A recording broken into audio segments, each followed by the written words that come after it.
Have you ever asked yourself, why would somebody who's never exercised in their life before, doesn't know anything about exercise or working out, go to one CrossFit session and then next day tattoo, like CrossFit is life or something like that? Why do people jump from one to the other diet and swear by them, and then 2 months later, something else is the thing? Have you ever thought about why that is? It's one of the most important concepts you can ever learn about and master. This we'll cover in this video. But before we go there, click the subscribe button below, because on this channel, you're gonna learn how to build a strong, sexy, ripped, high-performing body as a successful entrepreneur without all the BS that this industry tells you gotta do, like starvation, cardio, hours of cardio, cutting carbs, taking steroids, or whatever other thing. So click the subscribe button below, and let's go.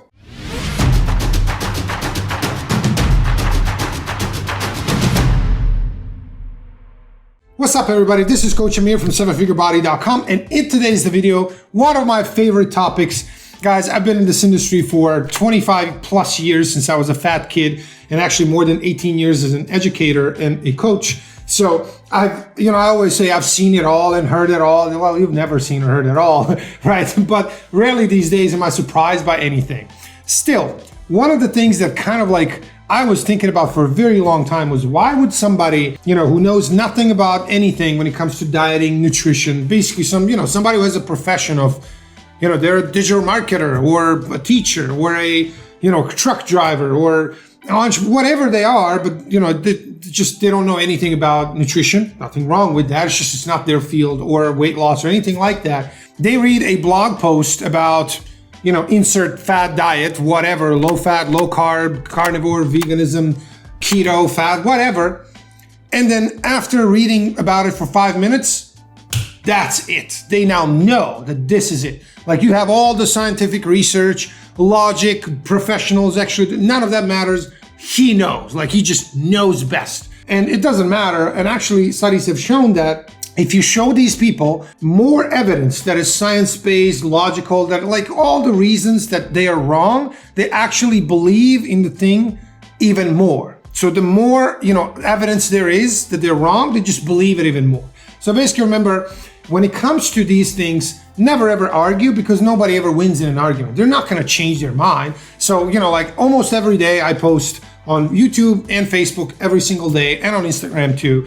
There is an individual, this is usually going to be a digital marketer who's also a fitness expert, who comes up with some, they are a believer in carnivore, they are a believer in keto. Oh, they believed in veganism 3 months ago. 3 months before that, they believed in whatever fad thing was popular at the time. And during that, they are there's no convincing this person. They just know what the truth is, which is hilarious. So a long time ago, I've stopped, probably 10 years ago or more. I'm yep, carnivore amazing. Yes, it is. Good luck. Awesome. And I just blocked him because I don't want that kind of stupidity around me. But here's the thing.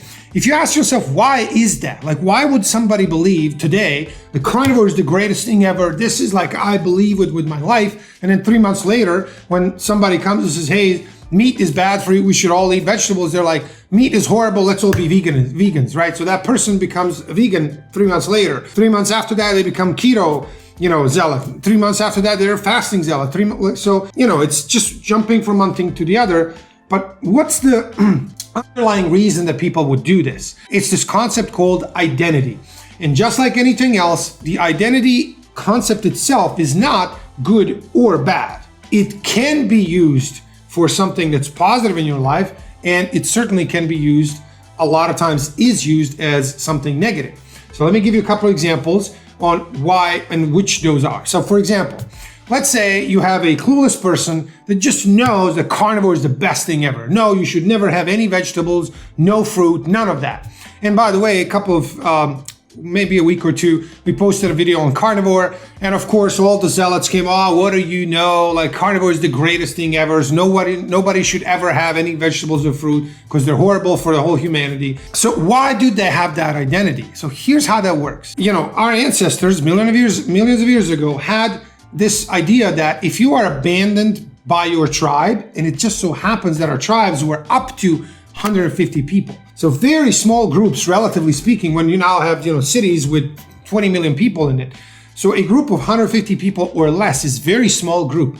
But those are the groups that we evolved over millions of years to belong into, and that gives us safety. Like we feel safe when we're part of the group. This is why things that have community around them are extremely valuable, meaning and also compelling. Now think about it. Religion, number one, right? You feel like you're part of community.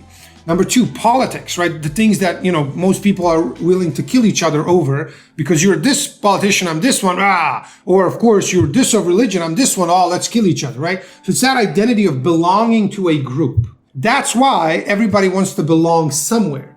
Now, of course, in all of these areas, it doesn't matter which group you decided to identify with, and that is now your identity. It certainly can be pushed into a negative. Of course, if you're a carnivore zealot, fasting zealot, any fad diet zealot, like you just limited yourself from I can see the world to no, this is best, this works for everybody and it'll work for me, and it almost never does. All right, so that would be an example of how having that identity is not a good thing. Of course, the positive side of having an identity is, let's say you believe that you are a good father. My identity is I am the greatest father ever, of all the fathers ever. If that was my identity, what am I going to do when I raise my child? Am I going to go, neglect my child, beat the shit out of him, I don't know, scream at him, yell at him, or whatever else? No, because that's not what good fathers do. And my identity is I am the great father, not a good father, I'm a great father. So what does a great father do? I care for my child. I, teach him good lessons. I never scream and yell at him unless, he pushes you to that level, which can happen. But basically, you get the idea, right? So same thing was, if you are a good entrepreneur, a good person, are you going to steal and cheat? No. Are you going to trick your customers into taking more money than you should and providing shitty, service or product? No, because that's not what a good person does. And of course, that's not what an ethical entrepreneur does. If you had an identity of, I am a great husband, I'm a great partner, great wife, whatever that is, that identity is going to help you do better actions that lead to good results, right? Now, of course, how do you create this identity? Well, a part of that is what we talked about a couple of days ago, self-image and your self-esteem. You should absolutely check out that video about self-image. It's telling you exactly what that is, and that's a huge part of your identity. Now, one thing I also want to mention is, as you guys probably know, there's an identity that we try to put out to the world, and then there is a true deep identity, and a lot of times they're not the same. And when they're not the same, there's a huge conflict, and actually people end up being depressed, suicidal, very unhappy. Here's an example. So you have a digital marketer trying to sell some kind of make money thing, and they rent a Lambo and make a YouTube ad or some kind of other ad, post a bunch of pictures on them with the Lambo. Right after that, because they rented a Lambo for 6 hours, right, they go back to their mom's basement and, they drive a 20-year-old Corolla. Nothing wrong with Corollas, they're awesome cars, but what I'm saying is it's far-fetched from a Lambo. So this identity they're trying to put into the world of I am rich and I drive a $300,000 car, when they go back to their mom's basement and they look at their bank account and it's $3 in there, and they have some 20-year-old car that's worth $1,000, the concept of identity in their brain is now, I'm trying to portray this, but I'm actually this. That's how people get to be very unhappy, very depressed, etc. So that's why I believe it's very, very important to work on not portraying yourself as better in anything than you actually are, simply because this is going to make you happier. This is true path to happiness. I really believe it. So that's why, of course, it's much easier said than done because we're all driven by status. We want to show that we're better looking, smarter, and richer than we are. That's why a lot of times I see a bunch of my friends on Facebook, like 2 or 3 of them think that they are smart. In every single post they write, they post, they told me I have high IQ and I never but basically they're saying that to boost their ego. Like it just gives you a temporary ego boost. And you're like, let me, take a picture with somebody else's Lambo and put it out there and be like, people will think of me higher because they will think I'm rich even though I'm not. This is, by the way, the self-esteem being low. And this is also all the steroid users, the same exact concept. Hey, I have very low self-esteem, but I don't know what that is and can't conceptualize it. So I'm going to try to take steroids so I look bigger so people give me some kind of feeling of worth. And people do this without realizing that the word is called self-esteem. Only you can give it to yourself. Nobody else can.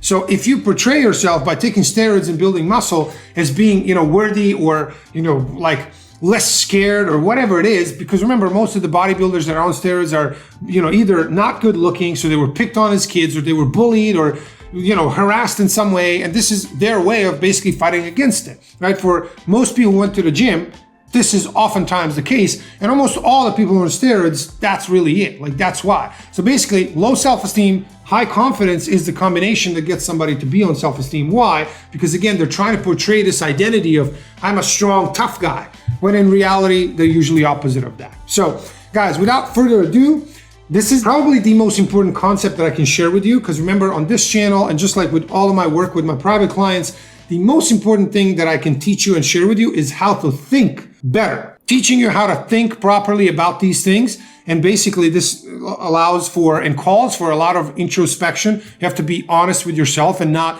like, Richard Feynman says, which if you don't know who he is, you should check him out. He says, you should really pay attention to not be fooled, while remembering that you are the easiest person to fool. So we are really, really, really good at bullshitting ourselves all the time. And this identity and matching your true identity with your external identity that you put into the world, when you match them and they are the same, I guarantee you, you will not only be happier and more fulfilled, but you will also be more successful in everything, making more money, losing weight and keeping it off and building a great body. It all comes from inner work. So when you have all of these things lined up here, the body will follow. So guys, I hope you enjoyed this video. Thank you for watching, and I will see you next time. Cheers.